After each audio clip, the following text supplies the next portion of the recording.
Hi friends, समित life maker YouTube channel पे आप लोगों का स्वागत है। देखिए दोस्तों, आज के सेशन फ्रेंड्स हम लोग करने वाले दोस्तों समान अध्ययन का सेशन दोस्तों।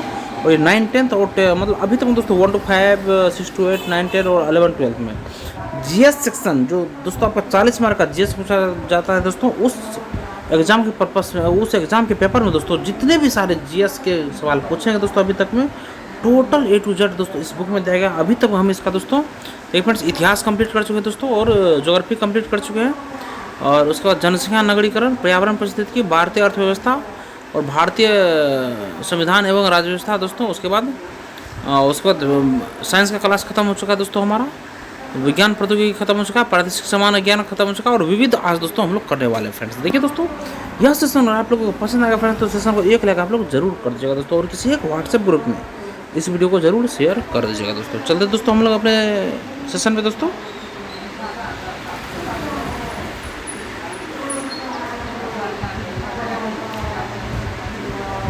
फ्रेंड्स ये रहा हमारा विविध में। देखिए फ्रेंड्स, विविध में आज का फर्स्ट क्वेश्चन है फ्रेंड्स, किस क्षेत्र को चीन अपना पवित्र क्षेत्र होने का दावा करता है? किस क्षेत्र को चीन अपना पवित्र क्षेत्र होने का दावा करता है दोस्तों? तो किस क्षेत्र को?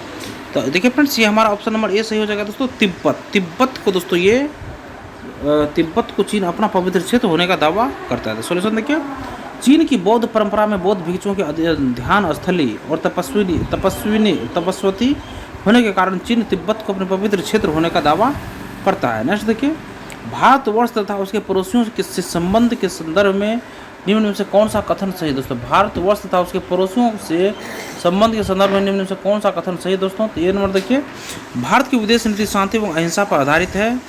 सेकेंड दोस्तों, ये पंचशील सिद्धांत शांति हेतु भारत के दृढ़ निश्चय का परिणाम है। उसके बाद डी में दोस्तों, भारतीय गुटनिरपेक्षता आंदोलन के संस्थापकों में से एक है।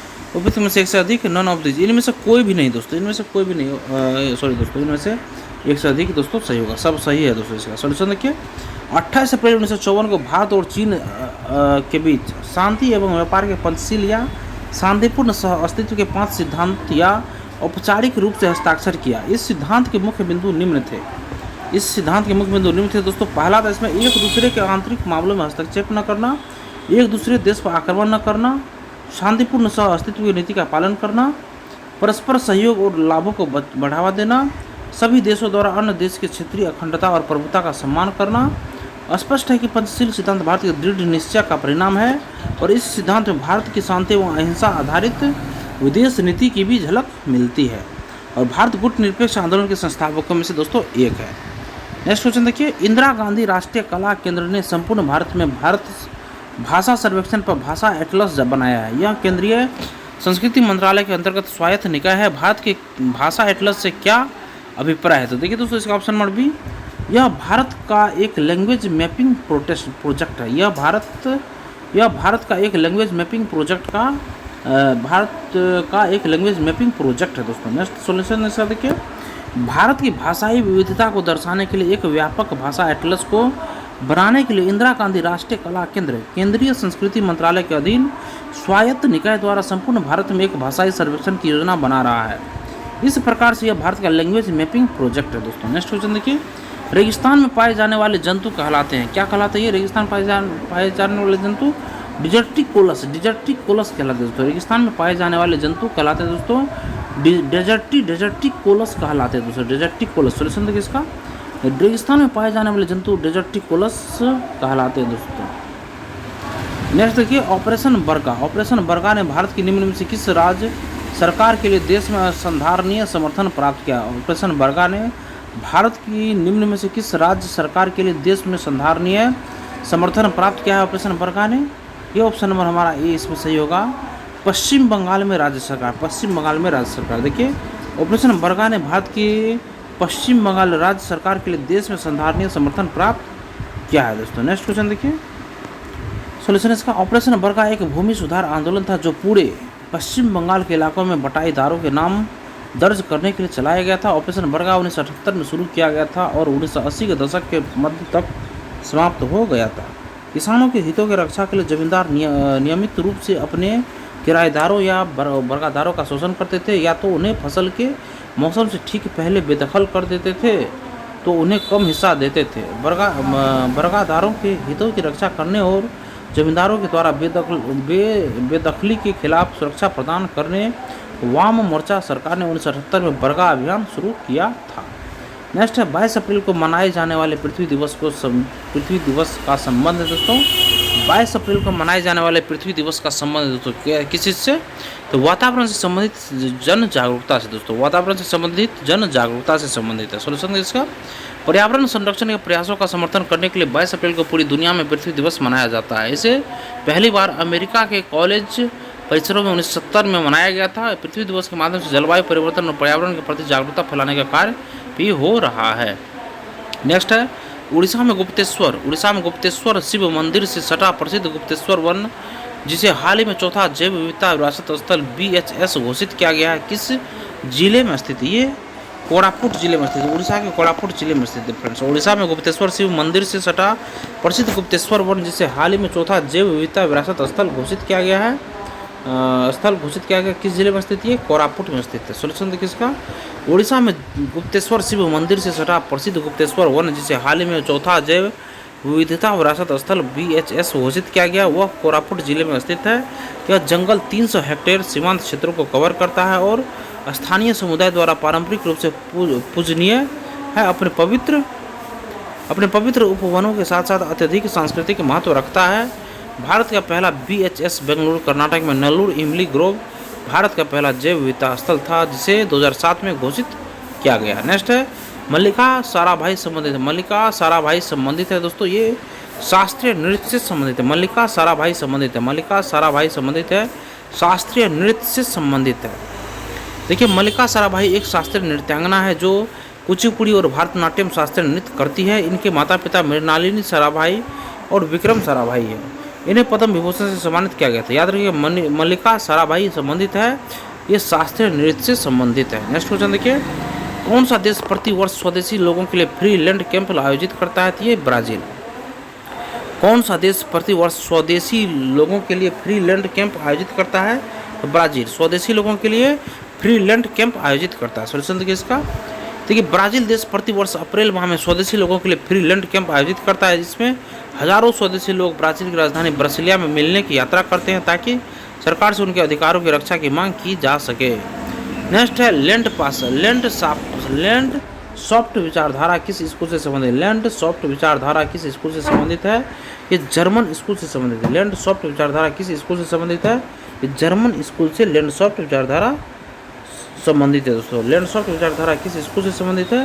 ये जर्मन स्कूल से लैंड सॉफ्ट विचारधारा संबंधित है। देखिए इसका सोल्यूशन देखिए फ्रेंड्स, लैंड सॉफ्ट विचारधारा जर्मन स्कूल में से संबंधित है। 19वीं सदी के अंत में जर्मन भूगोलवेत्ताओं द्वारा विकसित यह विशेष रूप से भू दृश्यों के वर्गीकरण और विश्लेषण से संबंधित है दोस्तों ये। नेक्स्ट क्वेश्चन देखिए, अब युवा बंगाल आंदोलन की स्थापना का श्रेय किसे जाता है? ये जाता है option number Henry Vivian Derozio को जाता है। युवा बंगाल आंदोलन की स्थापना का श्रेय हेनरी विवियन डेरोजियो को है। वे कवि, उपन्यासकार और लेखक थे। वे आधुनिक भारत के पहले राष्ट्रवादी कवि थे। जुंगीरा का फकीर उनकी प्रमुख कविता है। नेक्स्ट देखिए, इनमें से किसी ने सामुदायिक कार्यक्रम को एक मौन क्रांति की संज्ञा दी थी? सामुदायिक कार्यक्रम को एक मौन क्रांति की संज्ञा दी थी दोस्तों, किसने दी थी फ्रेंड्स? ये ऑप्शन नंबर बी देखिए इसका, जवाहरलाल नेहरू ने सामुदायिक कार्यक्रम को एक मौन क्रांति की संज्ञा दी थी। सॉल्यूशन देखिए इसका, सामुदायिक विकास कार्यक्रम को एक मौन क्रांति की संज्ञा जवाहरलाल नेहरू ने दिया था। सामुदायिक विकास कार्यक्रम की शुरुआत वर्ष 1952 में की गई थी। नेक्स्ट ब्रॉडगेज रेलवे लाइन की साइज होती है। ब्रॉडगेज रेलवे लाइन की साइज होती है दोस्तों 10 से 76 mm होती है। ब्रॉडगेज रेलवे लाइन की साइज होती है दोस्तों, ये है 16 से 76 mm होती है। सोल्यूशन देखिए इसका, ब्रॉडगेज रेलवे लाइन की साइज 16 से 76 mm या 1.676 मीटर होता है। जबकि मीटर गेज व छोटी लाइन, या छोटी लाइन की चौड़ाई होती है मीटर गेज का 1.0 मीटर और छोटी लाइन का होता है 0.762 मीटर होता है। देखिए ब्रॉड गेज का लंबाई होता है 1.676 मीटर, मतलब 16 से 76 mm, 1.676 मीटर ब्रॉड गेज। उसके बाद मीटर गेज का होता है 1 मीटर और छोटी लाइन का होता है 0.762 मीटर होता है। नेक्स्ट क्वेश्चन देखिए, भाला फेंकने वाला वह कौन है जिसके पास ओलंपिक तथा वर्ल्ड चैंपियनशिप दोनों खिताब है? तो ये है नीरज चोपड़ा। भाला फेंकने वाला वह कौन है जिसके पास ओलंपिक तथा वर्ल्ड चैंपियनशिप दोनों खिताब है? यह है नीरज चोपड़ा। देखिए, भाला फेंकने वाले खिलाड़ी नीरज चोपड़ा ने वर्ष 2020 में टोक्यो ओलंपिक में स्वर्ण पदक जीते और वर्ष 2023 में हंगरी बुडापेस्ट में विश्व एथलेटिक्स चैंपियनशिप में पुरुषों की भाला फेंक स्पर्धा में स्वर्ण पदक अपने नाम कर इतिहास रच दिया।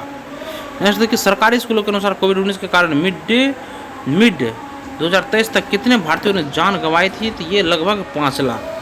सरकारी सूत्रों के अनुसार कोविड-19 के कारण मिड 2023 तक कितने लोगों ने जान गंवाई थी? लगभग 5 लाख लोगों ने जान गंवाई थी। सॉल्यूशन देखिए इसका, सरकारी सूत्रों के अनुसार कोविड-19 के कारण मिड 2023 तक लगभग 5 लाख तक भारतीयों ने अपनी जान गंवाई। SARS-CoV-2 कोविड-19 नामक वायरस से फैलने वाली बीमारी है। नेक्स्ट देखिए, भारत में G20 का ध्येय वाक्य है? यह वासुदेव कुटुंबकम। वसुदेव कुटुंबकम भारत में G20 का ध्येय वाक्य है Vasudev कुटुंबकम।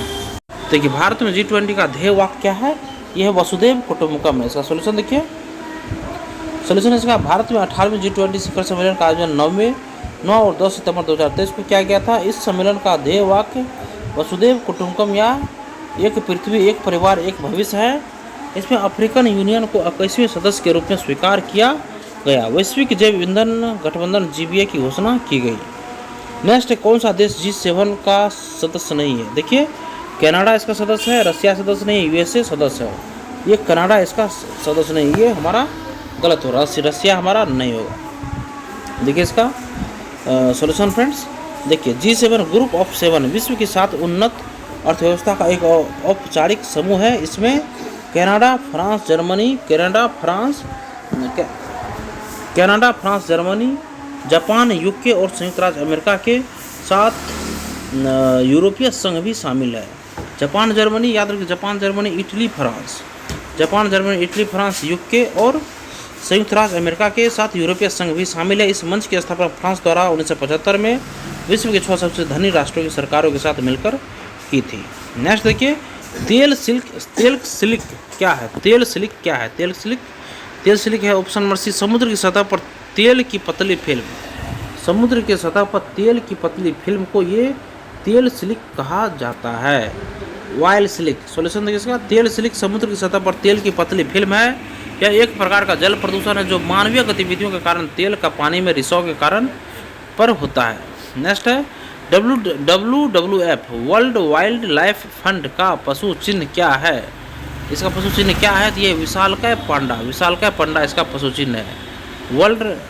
WWF world wild life fund का पशु चिन्ह क्या है? तो ये याद रखिएगा, ये हमारा है, ये है विशालकाय पांडा। सॉल्यूशन देखिए इसका, वर्ल्ड वाइल्ड लाइफ फंड का पशु चिन्ह विशालकाय पांडा है। यह एक अंतर्राष्ट्रीय गैर सरकारी संगठन है।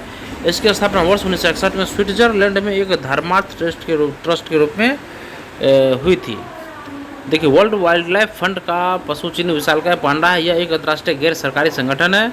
इसकी स्थापना वर्ष 1961 में स्विट्जरलैंड में एक धर्मार्थ ट्रस्ट के रूप में हुई थी और यह विश्व का सबसे बड़ा स्वतंत्र संगठन है जो पर्यावरण के संरक्षण, शोध एवं पुनर्स्थापना के लिए कार्य करता है। नेक्स्ट, विश्व जल दिवस कब मनाया जाता है फ्रेंड्स? ये विश्व जल दिवस 22 मार्च को मनाया जाता है। विश्व जल दिवस 22 मार्च को मनाया जाता है। इसका सॉल्यूशन देखिए, विश्व जल दिवस प्रत्येक वर्ष 22 मार्च को मनाया जाता है। जल के महत्व को उजागर करने हेतु इस दिवस को मनाया जाता है। इस अंतर्राष्ट्रीय दिवस का विचार सर्वप्रथम वर्ष 1992 में प्रस्तुत किया गया था। पहली बार इसे साल 1993 में मनाया गया था और 31वां विश्व जल दिवस 2024 की थीम शांति के लिए जल का लाभ उठाना, लेवरेजिंग वाटर फॉर पीस है। नेक्स्ट देखिए, जनजातीय गौरव दिवस कब से शुरू किया गया? जनजातीय गौरव दिवस कब से शुरू किया गया? तो ऑप्शन नंबर C देखिए इसका, 15 नवंबर 2021 से जनजातीय गौरव दिवस शुरू किया गया। 15 नवंबर 2021 से। सॉल्यूशन देखिए इसका, जनजातीय गौरव दिवस 15 नवंबर 2021 से शुरू किया गया। केंद्रीय मंत्रिमंडल ने इस दिन भारत की आज़ादी के 75 साल पूरे होने के जश्न के हिस्से के रूप में बहादुर आदिवासी स्वतंत्रता सेनानियों को सम्मानित करते हुए 15 नवंबर को जनजातीय गौरव दिवस के रूप में मनाने की मंजूरी दी। नेक्स्ट है, दीनदयाल उपाध्याय प्रसिद्ध है। ये ऑप्शन C, एकात्मक मानववाद के लिए, इंटीग्रल ह्यूमनिज्म के लिए ये दीनदयाल उपाध्याय प्रसिद्ध है। सॉल्यूशन देखिए इसका फ्रेंड्स, पंडित दीनदयाल उपाध्याय एकात्मक मानववाद के लिए प्रसिद्ध है। वे एक दार्शनिक, समाजशास्त्री, अर्थशास्त्री एवं राजनीतिक थे। उनके द्वारा प्रस्तुत दर्शन एकात्म मानववाद का उद्देश्य एक ऐसा स्वदेशी सामाजिक आर्थिक मॉडल प्रस्तुत करता था जिसमें विकास के केंद्र में मानव हो। उनका जन्म सितंबर 1916 को उत्तर प्रदेश के मथुरा जिले के नगला चंद्रभान ग्राम में हुआ था। याद रखिए, दीनदयाल उपाध्याय प्रसिद्ध थे किसके लिए? एकात्म मानववाद के लिए प्रसिद्ध थे, और इनका जन्म सितंबर 1916 में उत्तर प्रदेश के मथुरा जिले के नगला चंद्रभान ग्राम में हुआ था। नेक्स्ट है the Chipko movement a people's history नामक पुस्तक के लेखक कौन थे? ये थे Shekhar Pathak. Shekhar Pathak. The Chipko movement of people's history नामक पुस्तक के लेखक कौन थे? तो शेखर पाठक थे। सोल्यूशन देखिए इसका, the Chipko movement A people history नामक पुस्तक शेखर पाठक इतिहासकार वन संरक्षण द्वारा लिखी गई है। इस पुस्तक को वर्ष 2022 के कमला देवी चट्टोपाध्याय NIF बुक प्राइज से सम्मानित किया गया था। इस पुस्तक में 15 लाख रुपए व एक ट्रॉफी और प्रशस्ति पत्र प्रदान किया जाता है। नेक्स्ट क्वेश्चन है, विश्व ब्रेल लिपि दिवस कब मनाया जाता है? विश्व ब्रेल लिपि दिवस कब मनाया जाता है? विश्व ब्रेल लिपि दिवस, तो देखिए विश्व ब्रेल लिपि दिवस दोस्तों ये 4 जनवरी को मनाया जाता है। 4 जनवरी को। ऑप्शन नंबर हमारा देखिए सी सही होगा। 4 जनवरी को विश्व ब्रेल लिपि दिवस मनाया जाता है। सोल्यूशन है इसका फ्रेंड्स, प्रत्येक वर्ष 4 जनवरी को ब्रेल लिपि दिवस मनाया जाता है। यह दिवस प्रत्येक ब्रेल की लिपि की खोज करने वाले लुइस ब्रेल के जन्म दिवस के अवसर पर मनाया जाता है। वर्ष 2024 के विश्व ब्रेल लिपि दिवस की theme empowering through inclusion and diversity है। नेक्स्ट क्वेश्चन देखिए फ्रेंड्स, भारत गौरव पर्यटन रेलगाड़ी के संबंध में कौन सा भारत गौरव पर्यटन रेलगाड़ी के संबंध में कौन सा तथ्य सही है? गौरव पर्यटन रेलगाड़ी के संबंध में कौन सा कथन सही है दोस्तों? तो डी नंबर देखिए, एक से अधिक ऑप्शन। पहला है इसका 16 अप्रैल 2023 को शुभारंभ हुआ। इसकी नई दिल्ली रेलवे स्टेशन से शुरुआत हुई। इसका 25 दिसंबर 2022 को शुभारंभ हुआ। तो देखिए दोस्तों इसमें भारत गौरव ऑप्शन में डी सही होगा। भारत गौरव पर्यटन रेलगाड़ी की शुरुआत 16 अप्रैल 2023 को BR अम्बेडकर की 132वीं जयंती के अवसर पर नई दिल्ली के स्टेशन रेलवे स्टेशन पर की गई थी। प्रश्न विकल्प डी सही है दोस्तों। अब नेक्स्ट क्वेश्चन देखिए।